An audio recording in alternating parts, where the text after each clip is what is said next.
Myself Sujata Pradhan, the principal of Chariot Public School, Ranpur.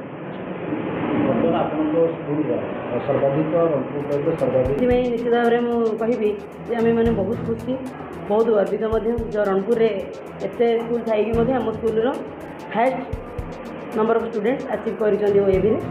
ଏଇଟା ଆମ ପାଇଁ ନିହାତି ଭାବରେ ଗୋଟେ ପାଇଛନ୍ତି, ଆମର 15 ଜଣ ପାଇଛନ୍ତି।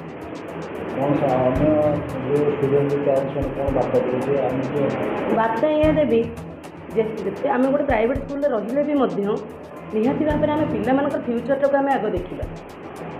ଏମିତି ପିଲା ଆମ ସ୍କୁଲରୁ ଯିବେ, ଓଇଭିକି ଯିବେ, ଆଦର୍ଶ ବିଦ୍ୟାଳୟରେ ପାଠ ପଢ଼ିବେ, ଗଭର୍ଣ୍ଣମେଣ୍ଟ ତରଫରୁ ଆଦର୍ଶ ବିଦ୍ୟାଳୟ ଖୋଲା ହେଇଛି, ସେଠି ପାଠ ପଢ଼ିବେ। କିନ୍ତୁ ଏଇଟା ଆମ ପାଇଁ ଗୋଟେ ଗର୍ବର କଥା, ଆମ ଏରିଆ ପାଇଁ ଗୋଟେ ଗର୍ବର କଥା ଯେ ଆମ ସ୍କୁଲରୁ 15ଟା ପିଲା ଆଜି ଆଚିଭ୍ କରିପାରିଛନ୍ତି।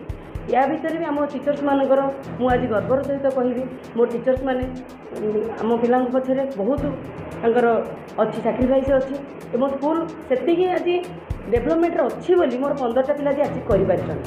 ଏବଂ ଧନ୍ୟବାଦ ଦେବି ଆମ ଚେୟାରମ୍ୟାନ୍ ସାର୍ଙ୍କୁ ଯେ ଆମର ପ୍ରତ୍ୟେକ ସଫଳତା ପଛରେ ତାଙ୍କର ନିହାତି ଭାବରେ ହାତ ଅଛି। କାରଣ ଯେକୌଣସି ମୁହୂର୍ତ୍ତରେ ପିଲାମାନଙ୍କ ପାଇଁ ଯାହା ବି ଆମେ କଲାବେଳେ ବି ମଧ୍ୟ ସିଏ ସବୁବେଳେ ଏନକରେଜ୍ କରନ୍ତି।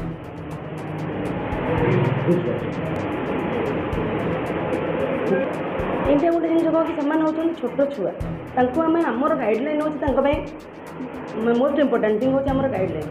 ତ ସେଇ ଗାଇଡ଼ଲାଇନ୍ ଭିତରେ ମୁଁ ରିକ୍ୱେଷ୍ଟ କରିବି ଆମର ପ୍ୟାରେଣ୍ଟସ୍ମାନଙ୍କୁ, କାରଣ ଛୁଆମାନେ କେବେ ବି ଚାହାନ୍ତିନି, ସେମାନେ ଜାଣିପାରନ୍ତିନି କିଛି। ପ୍ୟାରେଣ୍ଟସ୍ମାନେ ନିହାତି ଭାବରେ କୋଅପରେସନ୍ ରଖିବା ଦରକାର ସ୍କୁଲ ସହିତ, ସ୍କୁଲ ବିଶେଷ କରି ତାଙ୍କର ଟିଚର୍ସମାନଙ୍କ ସହିତ ଏବଂ ଅଫିସ୍ ସହିତ ଯଦି କୋଅପରେସନ୍ ରଖିବେ ପିଲାମାନଙ୍କ ପ୍ରତ୍ୟେକ କ୍ଷେତ୍ରରେ ଡାଉଟ୍ କ୍ଲିୟର ହୋଇପାରିବ ଏବଂ ସେମାନେ କେମିତି ଆଗକୁ ଉନ୍ନତି କରିପାରିବେ ସେଇ ଗାଇଡ଼ଲାଇନ୍ ମଧ୍ୟ ଟିଚର୍ସମାନେ ସେମାନେ ପିଲାମାନଙ୍କର ଫଣ୍ଡା କ୍ଲିୟର ହେବା ଦରକାର, ପିଲାମାନଙ୍କର ସ୍ମାର୍ଟନେସ୍ ବଢ଼ିବା ଦରକାର, ଫଣ୍ଡା କ୍ଲିୟର ହେବା ନିହାତି ଦରକାର। ଖାଲି ଆମେ କୋଶ୍ଚିନ୍ ଆନ୍ସର୍ ଉପରେ ଡିପେଣ୍ଡ କଲେ ବି ଆମେ ଆଚିଭ୍ କରିପାରିବା ନାହିଁ।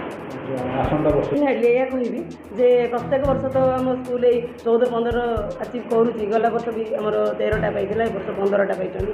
ମୁଁ ଖୁସି ହେବି ବି, ମୁଁ ଆଶା ରଖିବି ଯେ ଆର ବର୍ଷ ବି ଆମ ସ୍କୁଲରେ ଅଧିକା ମାତ୍ରାରେ ଆଚିଭ୍ କରନ୍ତୁ ଏବଂ ଆମ ରଣପୁରରେ ଆମର ଇତିହାସ ସୃଷ୍ଟି କରୁ।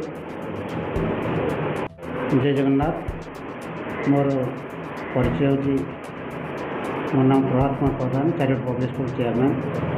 चलित वर्ष सर्वाधिक पिला पास आम विद्यालय 15 जन पिला ओईबी पास आउट होती। आज ये विद्यालय समस्त शिक्षक शिक्षयित्री एवं विद्यालय प्रिंसिपाल एवं समस्त कर्मचारी मानी आज गर्वित।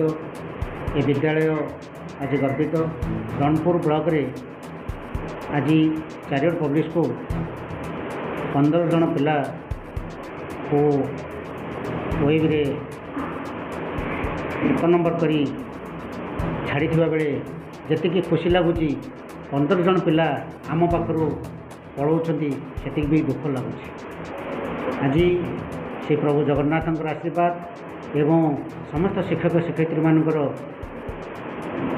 पिला प्रति आशीर्वाद रही एवं स्कूल प्रति से जो मनोभाव निश्चिंत भाव आग को ए वर्ष 15 पिला पाइले आग को निश्चिंत 25-30 पिला पाइबे आम से आशा एवं भरसा रखीचु।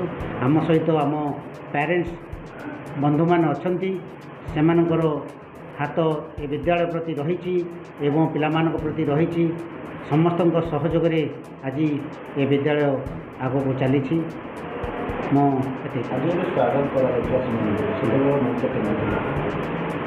पिलामानकर खुशी पाई एवं ये विद्यालय शिक्षक शिक्षयित्री मानकर खुशी पाई जो परिश्रम करी से परिश्रमर फल आज पिलामानक से शिक्षक शिक्षयित्री माने वेलकम करछंती एवं पिलामाने आम पाखरु विदाय नेउछंती। आम विद्यालय रे 5 वर्ष होला पाठ पढ़ुथिले से ओएबी भी जाउछंती, सेथिपई तांको स्वागत करा जायछि। आमे बहुत खुशी, एते खुशी खुशी सहित भी दुख आसुची आम पाखरु आम पिलामाने पढ़ाउछंती।